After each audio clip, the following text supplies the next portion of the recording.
Salam sejahtera, terima kasih karena bersama dengan saya di Nazilin Unity Channel. Selepas sah kalah dalam pemilihan PKR, ini langkah terkini Rafizi dan ini pula komen terkini Rafizi sesaat selepas diumumkan kalah dalam pemilihan PKR itu. Rafizi akhirnya bersuara, Rafizi akhirnya menyatakan isi hatinya. Pemilihan timbalan Presiden Parti Keadilan Rakyat PKR bagi tempoh atau penggal 2025-2028 menyaksikan pertandingan 1-1 antara penyandang jawatan Datuk Seri Rafizi Ramli dan Naib Presiden PKR Nurul Izzah Anwar. Datuk Seri Rafizi Ramli yang juga Menteri Ekonomi telah menghantar borang pencalonan untuk mempertahankan jawatan timbalan Presiden PKR itu. Nurul Izzah Anwar, anak kepada Presiden PKR Datuk Seri Anwar Ibrahim, mengesahkan pencalonannya untuk jawatan timbalan Presiden PKR. Pemilihan ini dianggap penting dalam menentukan hala tuju PKR menjelang pilihan raya umum ke-16 dan kedua calon membawa pengalaman dan visi tersendiri untuk parti.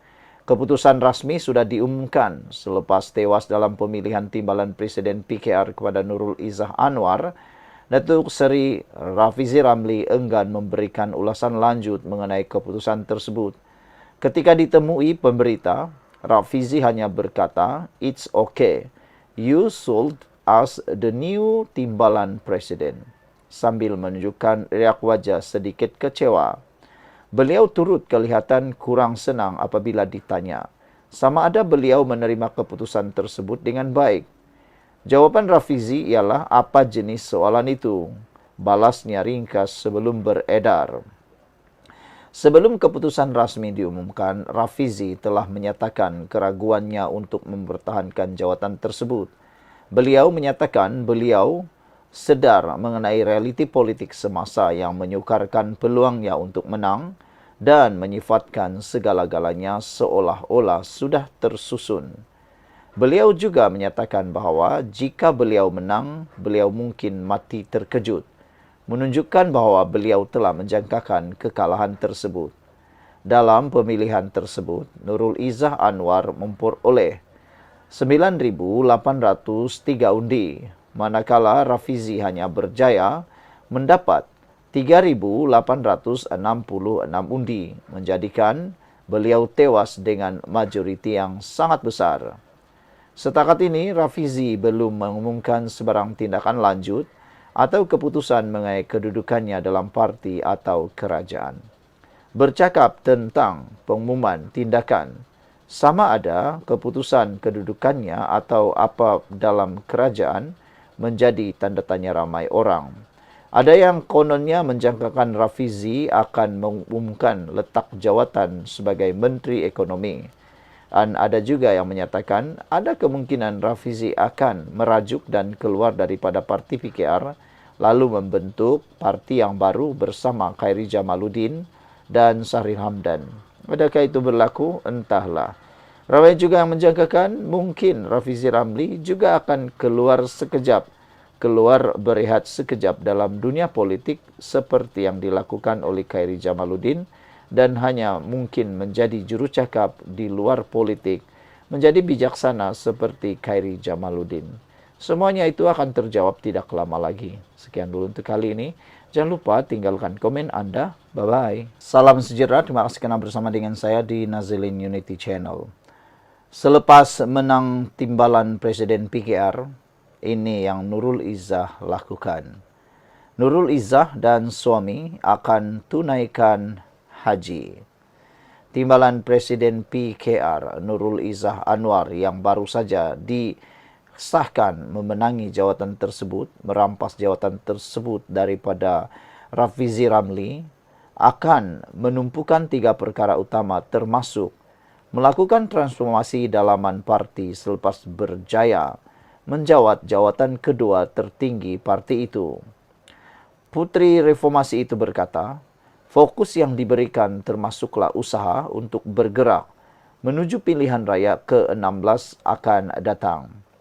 Kata Nurul Izzah, "Saya akan fokus kepada pertamanya, merangkul semua usaha dalam parti. Kedua, melaksanakan reformasi dalaman. Dan ketiga, bergerak menuju PRU seterusnya.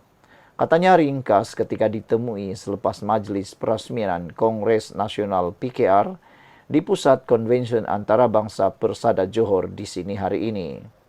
Nurul Izzah diumumkan secara rasminya memenangi jawatan timbalan Presiden PKR pada pemilihan PKR peringkat pusat berlangsung hari ini dengan undian sebanyak 9.803.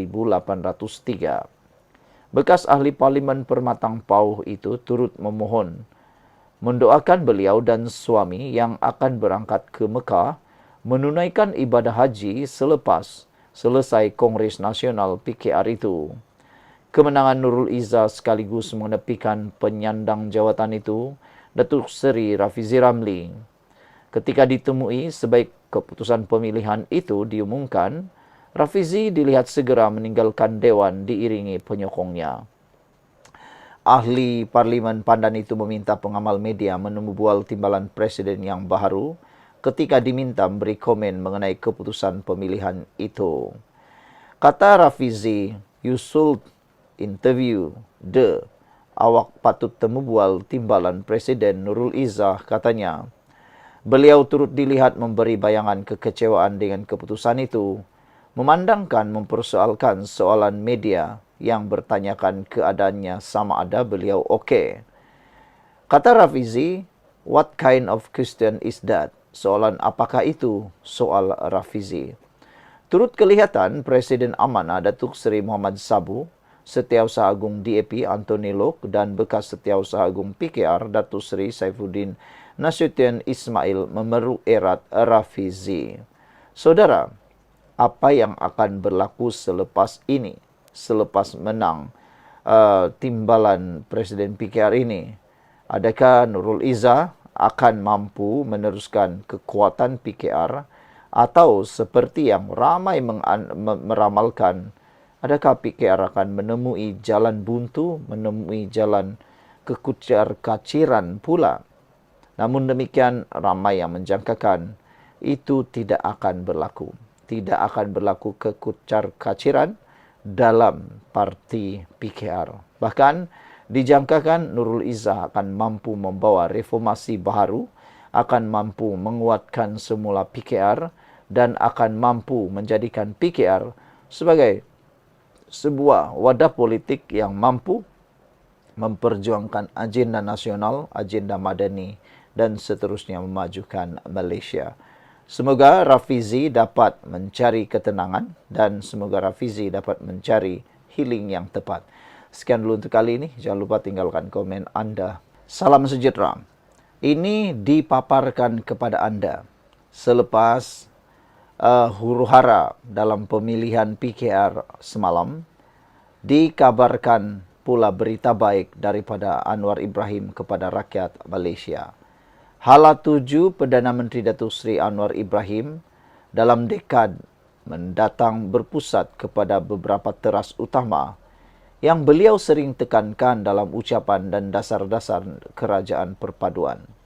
Inilah berita baik yang dibuat oleh Anwar Ibrahim, hala tuju utama yang dijangka menjadi fokus utama dalam kerajaan sekarang. Yang pertama ialah ekonomi badani.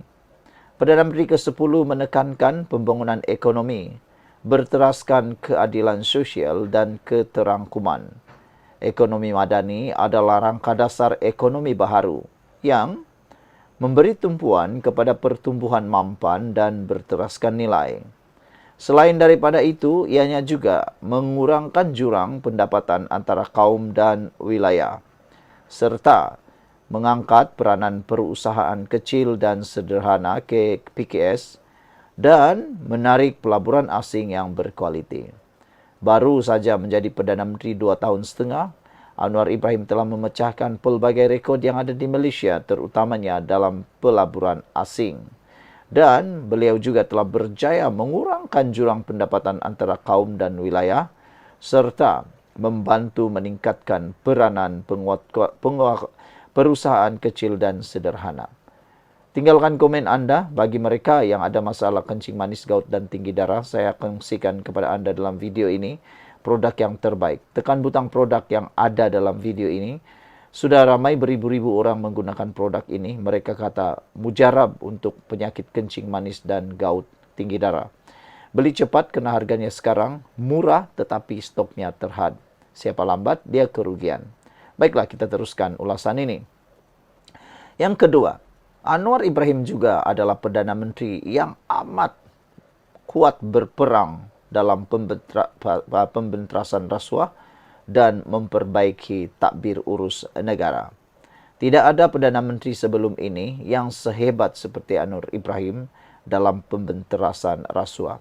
Kita lihat saya sekarang yang dibongkar, yang ditangkap, yang didakwa, yang disumbat dalam penjara.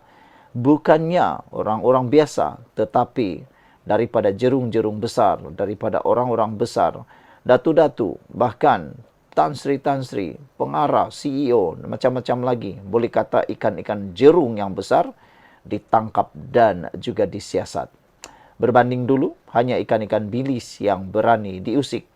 Anwar Ibrahim dalam kenyataan terkini, beliau mengatakan mengapa beliau teruskan kontrak untuk Azam Baki, kerana tiada yang seberani seperti Azam Baki. Hanya Azam Baki yang berani, mempunyai keberanian yang kuat untuk membongkar isu-isu dan kes-kes besar yang berprofil tinggi. Negara Malaysia memerlukan kepimpinan berani seperti itu. Biasalah, bak kata Azam Baki, orang tidak suka dia sebab dia bekerja keras untuk memerangi rasuah. Hanya orang yang suka rasuah yang tidak suka SPRM. Bagi mereka yang suka SPRM, mereka akan memerangi rasuah habis-habisan. Jadi itu sebabnya Anwar Ibrahim dalam rangka hala tujuannya adalah membenteras rasuah. Perdana Menteri ke-10 sangat vokal tentang reformasi institusi dan pembersihan pentadbiran daripada amalan rasuah. Fokus ini termasuk pengukuhan SPRM dan institusi kehakiman, ketelusan dalam perolehan kerajaan, pemerkasaan parlimen sebagai badan semak dan imbang. Ketiga, reformasi institusi. Dalam dekad mendatang, beliau dijangka terus memperkukuh kebebasan badan kehakiman, peranan parlimen, reformasi pendidikan dan pentadbiran awam.